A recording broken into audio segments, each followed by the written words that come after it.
Hello and welcome to the Sweaty the Farmer and the news! And here we tell you when a random game company buys a horse, because of course, that is the biggest news that we can cover. This is our weekly show where we discuss some of the most important news in the gaming world.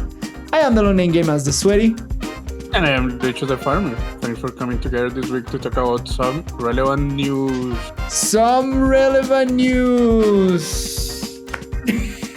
In the docket we have the Valheim developers bought a real horse, of course.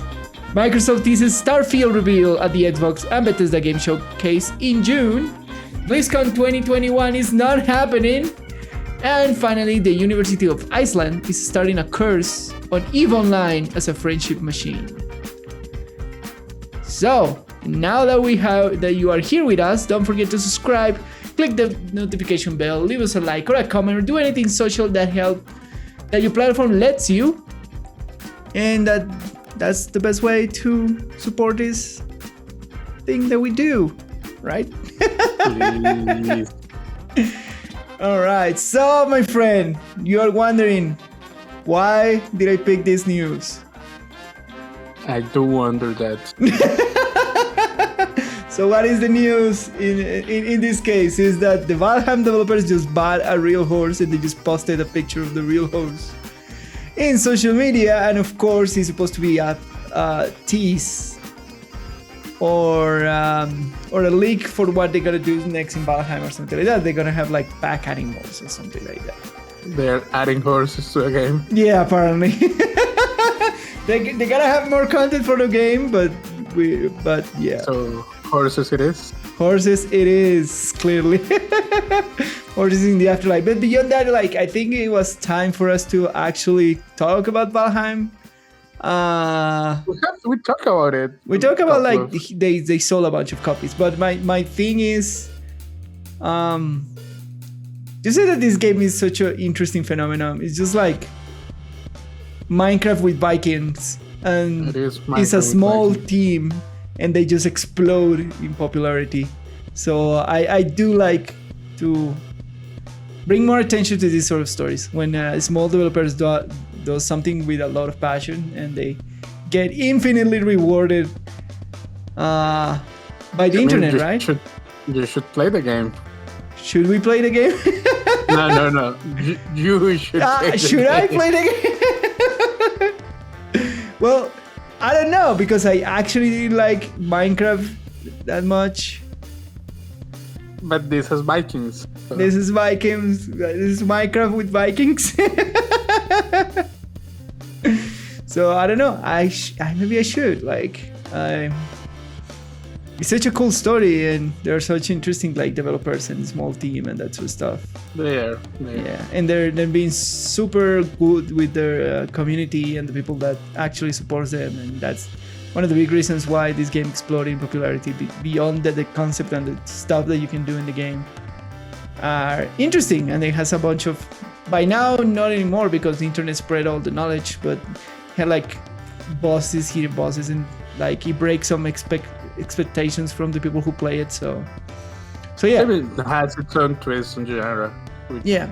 So it is a very interesting and clearly very lovely, crafted, very carefully crafted experience, even if it is kind of generated, because you generate the world that you explore. So the zones and the bosses are in different locations, and the lands that you have to cross to get to the next progression point is different every time you reset the world that you create with your friends or by yourself. So yeah, I want to bring this news because I'm really happy that these guys are still going strong after 5 months, 6 months since the game launch. I think so. Maybe a little bit more, but yeah. So. And they're still selling very well and all that sort of stuff. In this day and age where you launch a game and if the game is not decent in 6 to 4 months, nobody's talking about it and it just dies. It's good to see this kind of stuff, right? When you agree with me, Lucho. Yeah, no, I mean, it is a very nice kind of feel-good success story. Yeah. So Still, probably not my cup of tea gameplay wise. Yeah. Still falls into that. I mean, even though I like sandbox type of games, Yeah. Minecraft type sandboxes are not my cup of tea, but it's a very well supported game.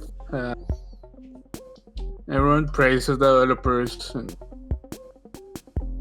it has a racing community, like a growing community by now. Yeah.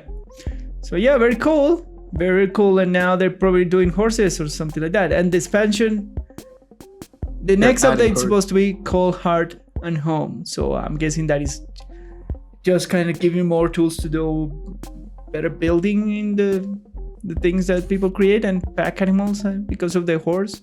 Or they just like randomly buy a horse. I don't know. Yeah. Just like, yeah, we're rich now. Let's buy a horse. I mean, why wouldn't you? Yeah. That's the pinnacle of success. There you go. The pinnacle of success is when I can buy my own horse and actually have it in a place where the horse is nice. Exactly. You can have and maintain your own stable. Yeah. That's the pinnacle of success. Yeah. There you go. Success at its peak. Yeah.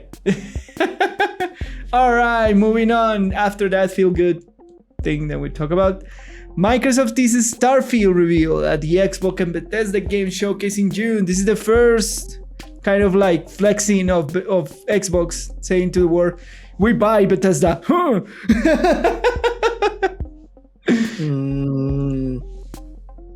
I didn't see it like that though. Well, it feels like that by then, but it is. It's like now Bethesda is full on. But that's clearly not the intention. But it doesn't come across that way to me. It comes across more like look, we have exclusives made by Bethesda. By somehow reputable developers. So Yeah. Because they need to sell consoles. That's what.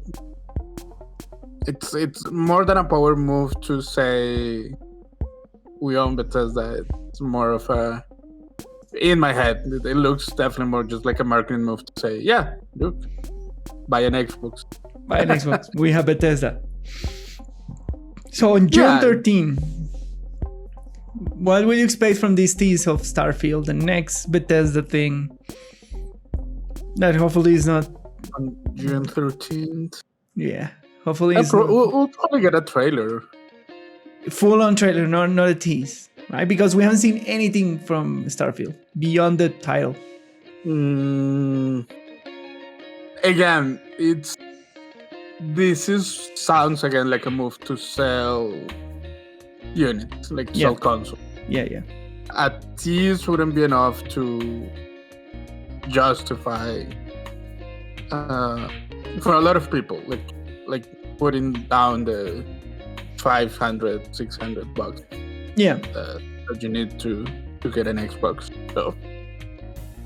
So as like again, looking at this through the marketing eyes, it makes more sense for this to be a full-blown trailer that they expect to drive a lot of media and hype with, so that people start considering buying console. Buying the actual, so you say that it's more of like as a console seller than anything else. Oh, it's 100%. Yeah, fair enough. Yeah, it's 100. Like they know how successful PS5 has been. Yeah. It has been a fairly successful console. Yes. They're always ahead on the market. That is true. What do you expect? So they need to push. Yeah. What do you expect from Starfield? Saying at Bethesda's career. Did you play Skyrim? Yeah, I'm not a big fan, but I did play them. You did play Skyrim, alright, fair enough. Do you play any of the Fallout games? No. You didn't play any Fallout games. Alright. So you expect what? Skyrim in space? So Skyrim in space. So Destiny. No, because it will be more like I know. Star Wars. It's more of a classic RPG. I know. So what it will be? Starfield in space. Sorry, Skyrim in space. Skyrim in space. I mean, that's a safe bet, I guess. Yeah. I don't know if they want to go Fallout. Like the yeah, thing. I don't think. I don't think it's. If I were in charge, it wouldn't be a safe move to go through a Fallout route, just because all the bad press that they gave. From 76. Yeah. Yeah. I don't know. Like looking at Bethesda, I'm like, all right, how are they gonna do this? Because generally Bethesda's games have a big emphasis into exploring an open world, like a very big collaborate and very lore heavy open world, right? That's their strong suit, right? Kind of that liberty that their games gives you. In Skyrim, in Fallout 4 and 3, in New Vegas, some are being a lot more. Some are being a lot better with the story in the game, like New Vegas and 3 and Fallout 4. But the general gist of Bethesda is the exploring nature of the game in space, right? And they're going again. The only competitor right now in that design space is No Man's Sky, right? Sure. Yeah. Is that? And my question is like, is that the bar, or are we gonna have something closer to like Mass Effect, where you have like certain planets that you can explore with an RPG system behind it? So my bigger question is like, how are they gonna articulate this game in space with their signature thing, their signature It could be Bethesda just a thing? completely different thing. Like they don't have to. Or do you think they're gonna do Destiny, but better? I mean, they wouldn't do Destiny. It's like again, it's not a smart move to just copy what other studios are doing. So I don't know. Yeah. So I don't know. It's intriguing.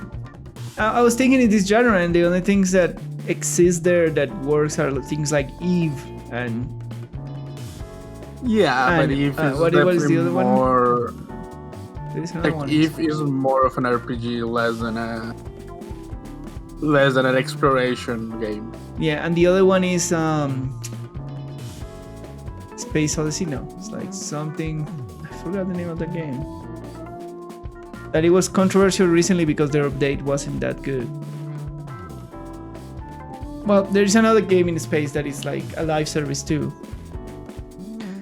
But if they're going to usually do RPG things, I think it will be closer to what Mass Effect is. Like you have a story, and then you have certain planets that you can explore, and not even the entire planet, but like zones of the planet that you can explore. And that'll be it. You think that it's gonna be Mass Effect, Bethesda style, or do you think it's gonna be more No Man's Sky, Bethesda style, or something else entirely? What do you expect from Starfield? I mean, I hope it's something else. I don't like the Mass Effect games. They're not that interesting to me. I would rather have something among the No Man's Sky style. Yeah. I would prefer that, because also I feel like someone should just snap people out of No Man's Sky bullshit. Yeah, fair enough. Yeah, I agree with you. So yeah, we'll know more in June 13. Stay tuned. We'll probably cover it here. Yeah, it's as we like do. 2 weeks. 2 weeks away. Yeah, I'm 2 weeks away, as we do. We'll probably cover it here. But Until you. We probably tell you like, they did a trailer, but we don't know what the game is. We still don't know what the game is. It's I don't think they're gonna showcase much. But the other thing is, like, Bethesda has been quiet for a long time now, since 76, and 76 was a 2018, early 2018 release. Yeah, but more than that, again, this is not about Bethesda. This is about Microsoft. All right. Okay. Those are that you should use to look at this. Fair enough. It's not like any push to release something, because it's Microsoft money on the line. Yeah, that is true. It's Microsoft money on the line now. Yeah. So they are the ones who are calling shit out at the end of the day. Yeah, that is true. All right. So yeah, we'll see. We'll see in 2 weeks. We'll tell you here what happened in this showcase. All right, my friend. BlizzCon 2021 is not happening. It's cancelled. It's done so. Yeah, this is not surprising at all. Yeah. Even if the US is slowly reopening and they're going out away of this thing that we're I mean happening right now. Vaccination has improved. Yeah. Across the globe, if we're being honest. Yeah. There are still hot zones around the world, so it's safer to still not hold anything massive. And BlizzCon is generally insanely massive. Yeah, and there's still a lot of troll bans around the world. So. Yeah. So what is happening with BlizzCon 2021? Apparently Blizzard is planning a BlizzCon line probably for early 2022. So you say like what, February? Same thing that they did last time. The same thing that they did last time. So you think about February or January? February, I will say, right? Yeah, probably early February. Early February online thing. Yeah. I don't... Could be later than that, but... Yeah, I'll say early, like right at the beginning of the year to respond basically to any financials that come out for Q4 of this year by the time. But if the financial thing is like, when does that quarter closes? The Q4? I think it's late February, right? If I'm not wrong. Yeah, that's. I don't know if it's when it closes, but it's usually when the reports come out. Yeah, when the reports come out. Yeah. But even if it comes out a little bit later, they will know all the numbers by then. Yeah. So I wouldn't be surprised if it is kind of a line or like a prepared response to say, yeah, look, don't worry, we're about to release stuff. Just hang on. Because that's what BlizzCon. Yeah. I think the best thing that can happen for Blizzard right now is they do this BlizzCon, they tease all the launches and dates and stuff. They won't give dates for many things. You know it. They don't. I don't know why that is surprising. I want to know. They don't. That's not what they do. But I want to know.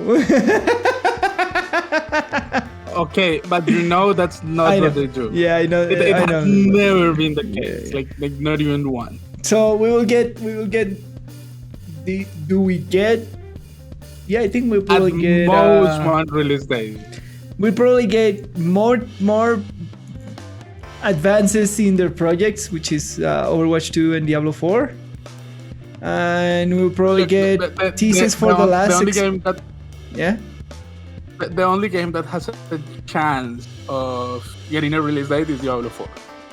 Yes, that is true. Maybe. That's the only possible release date. Oh, they probably anything more than that.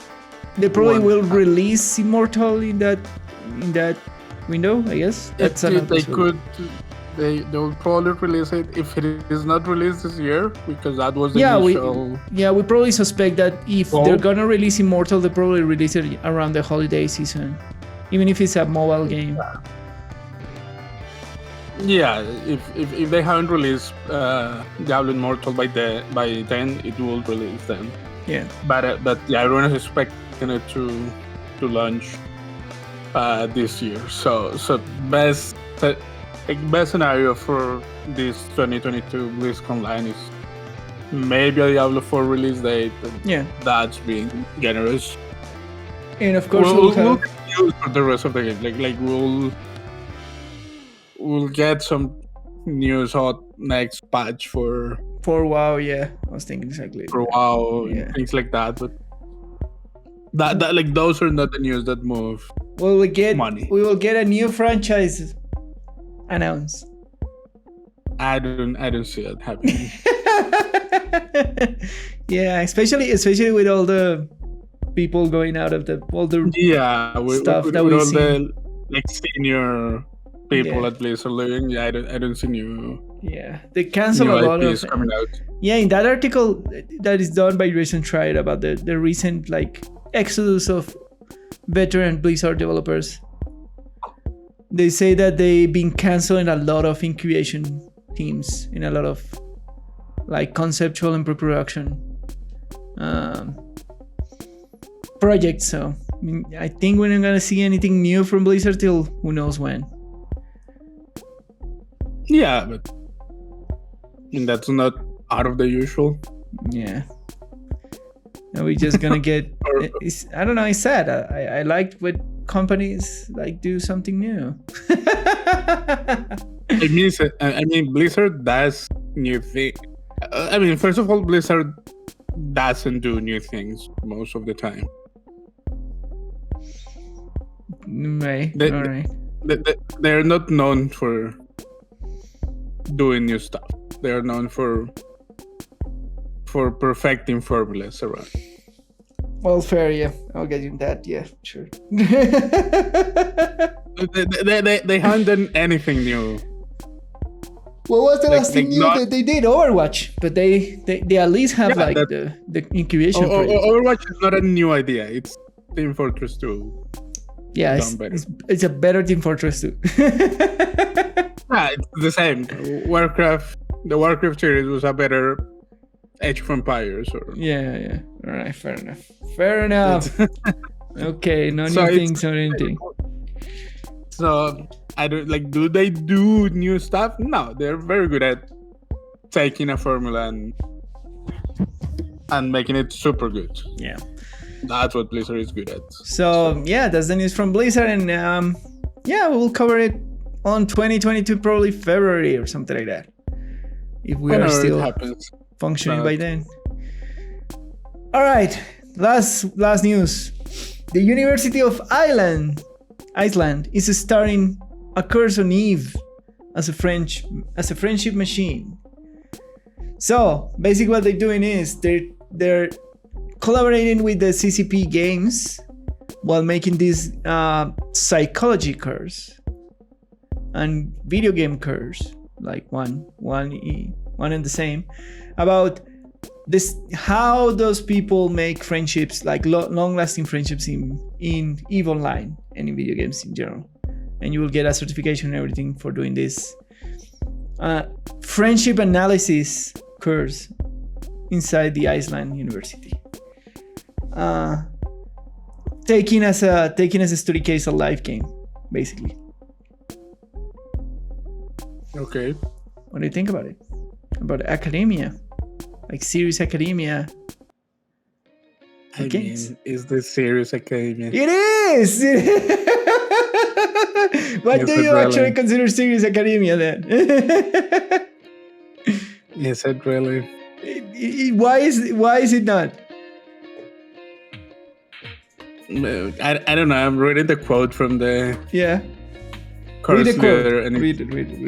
It says at the end, it says, the communication and information technology can create an alternate space for disconnected individuals to meet transcending geographical and socioeconomical barriers. Yeah. So yes, you can make friends online. Yeah. That's I don't know. Yes, you can. You have like 3 generations of people who have yes, heard of but that. You can make friends online. the thing this is accomplishes, how do they do those friendships? And the result of this is like they will give the player, like, of course I'm talking about like the long lasting impact of a course like this. They give you better tools to know how the people actually make friendships and connect correctly inside your game, right? And that will give better tools for interaction and that sort of stuff inside of video games. More social interaction tools and that sort of stuff. And clarifying the psychology of how this works. How do you actually like forge strong friendships inside a virtual environment? It's very interesting. Stuff together. Yeah. Very interesting. That's how you make friends, by talking to people. By talking to people, that is it? Yeah, that's pretty much it. By talking to people and spending time with them in game. Like the game is just a surrogate for social interaction. Yeah. And that's it. Yeah, that's your conclusion. You think this is a waste of time? I don't think it's a waste. I mean, I don't want to say that it's a waste of time. You're thinking it.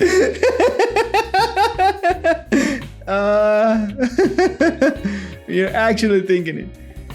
I mean, I'm thinking the conclusion is yes, people make friends online. But no, that's not the answer. The answer is how. How do they build actual friendships in psychology terms, right? In psychological terms, right? By talking to people and being nice.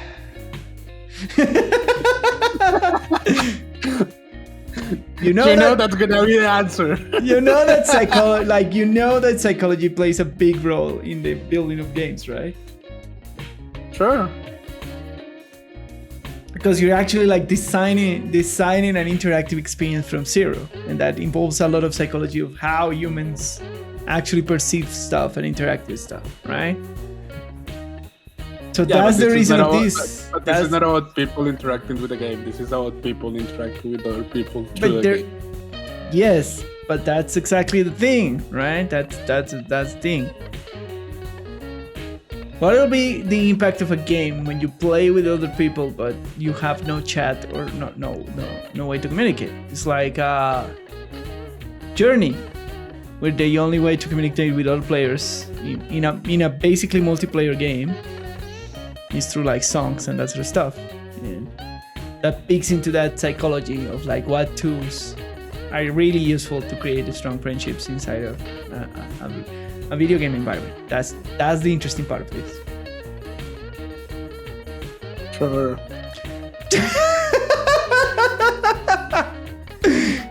Come on, Lucho. Come on. Sorry, it's cool. It's interesting. So cool. So